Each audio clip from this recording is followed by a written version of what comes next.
My name is John. I'm 91 years old. At this age, people expect you to talk about the past, about wars, about old music, about how things used to be. But that's not what I want to talk about today. I want to talk about time. Because if there's one thing you begin to understand at 91, it's that time is the most misunderstood thing in the world. When you're young, time feels endless. It stretches out in front of you like a road that never ends. You believe you can always start tomorrow, fix things later, chase dreams when the moment feels right. I believe that too.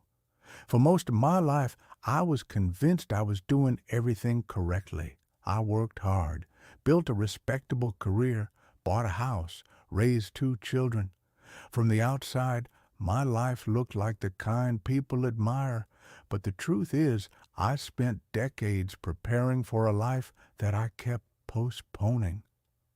When I was 30, I told myself life would slow down after I built my career. When I was 40, I told myself I just needed a few more successful years. When I was 50, I said I'd finally start living after retirement. There was always a reason to wait. The problem with waiting is that life doesn't pause while you do it. I learned that lesson in a way I'll never forget. I was 68 years old, sitting in my office early one morning. Outside the window, people were rushing through the streets, just like they always had. I had just finalized a huge deal for the company I had spent most of my life building. Everyone said it was the biggest success of my career. And then, without warning, my heart stopped. One moment, I was signing papers. The next moment, I was waking up in a hospital bed, surrounded by machines, my daughter Anna holding my hand and trying not to cry. The doctors later told me my heart had stopped for nearly 3 minutes. 3 minutes? It's strange how something so short can completely change the way you see your entire life. Because lying there in that hospital bed, I started asking myself questions I had been too busy to think about before. If I had died that morning, what would I have left behind? Yes, there would have been a successful company, some savings, a respectable reputation. But none of those things were sitting beside my bed in that hospital room. The only things that mattered were people, my daughter, my son Michael, the memory of my wife Margaret, who had passed away years earlier, and suddenly something painful became very clear to me. I had spent most of my life chasing achievements that meant very little compared to the moments I had missed along the way. I had skipped family dinners because of work, canceled vacations because the company needed me, told my wife we would travel the world someday when things were less busy. But life has a cruel sense of timing. Margaret died before that someday ever arrived. That realization changed me. Not overnight. Real change rarely happens that way. But slowly, I began to see my life differently. I stepped away from the company that had defined most of my adult life. For the first time in decades, I had space to think. And I began to notice things I had ignored for years. Simple things. The sound of birds in the morning, long conversations with my children, watching my grandchildren laugh over things that adults would never notice. Those moments felt more meaningful than any business success I had ever achieved. And that's when I realized something I wish I had understood when I was young. Success is not a destination. It's a treadmill. You achieve one goal, and immediately another one appears. You earn more money, and suddenly your lifestyle demands more. You reach one milestone, and society moves the finish line further away. You spend your entire life running. But nobody ever asks where the race is supposed to end. One of my closest friends, David, ran that race harder than anyone I knew. He worked 70 hours a week for most of his life, built a company worth millions. People admired him. But when he died at 65, his daughter said something at the funeral that I will never forget. She said, "My father was a successful man, but I barely knew him." That sentence stayed with me for years because I realized how easily that could have been said about me. Here's the strange truth about getting old. Your regrets rarely come from the things you did wrong. They come from the things you never did at all.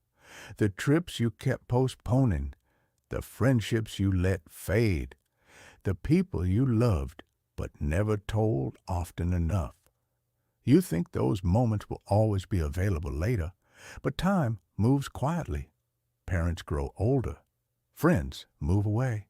Children grow up faster than you expect. And suddenly, decades have passed. At 91, I understand something that took me far too long to learn.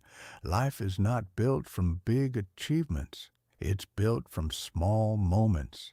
A dinner with family. A conversation that lasts longer than planned. A spontaneous trip. A phone call you almost didn't make. Those are the things that stay with you. Those are the memories that fill the quiet spaces of old age. Today, my life is slower than it once was. Every morning I sit by the window with a cup of coffee.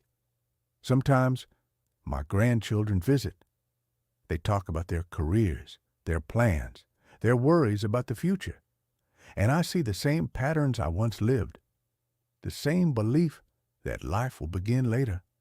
Sometimes I want to interrupt them and say something simple. Don't wait. Don't wait for the perfect job. Don't wait for more money. Don't wait for the moment when everything feels secure, because that moment rarely arrives. Life is always messy, always uncertain, always busy. If you wait for the perfect time to start living, you might spend your entire life waiting. I'm 91 now. Realistically, I know I don't have many years ahead of me, but strangely enough, I feel more at peace today than I ever did when I was younger and chasing success. Because now I understand what matters. Time with people you love, experiences instead of possessions, memories instead of achievements, and most importantly, presence, being fully there in the moments that make up your life. If I could speak to my younger self, the man I was at 30, I would tell him something very simple. Stop trying to impress people who don't truly matter. Stop sacrificing your health and happiness for things that will be forgotten. Call your parents more often. Spend more evenings with your family. Take the trips that feel slightly irresponsible. Say, "I love you," more than feels necessary, because one day those chances disappear. And when you reach 91, you realize something surprising. Life was never about how long it lasted. It was about how deeply you lived it. So if you're listening to this right now, while you still have time, ask yourself one honest question. Are you living the life you actually want, or the life you believe you're supposed to live? Because the truth is simple. Someday is not waiting for you. Someday is today. And one day, much sooner than you think, you'll look back at your life the way I do now. When that day comes, the only question that will matter is this: did you truly live? My name is John. I'm 91 years old. And if these words reach you while you still have time to change something in your life, then maybe the years I spent learning this lesson weren't wasted after all.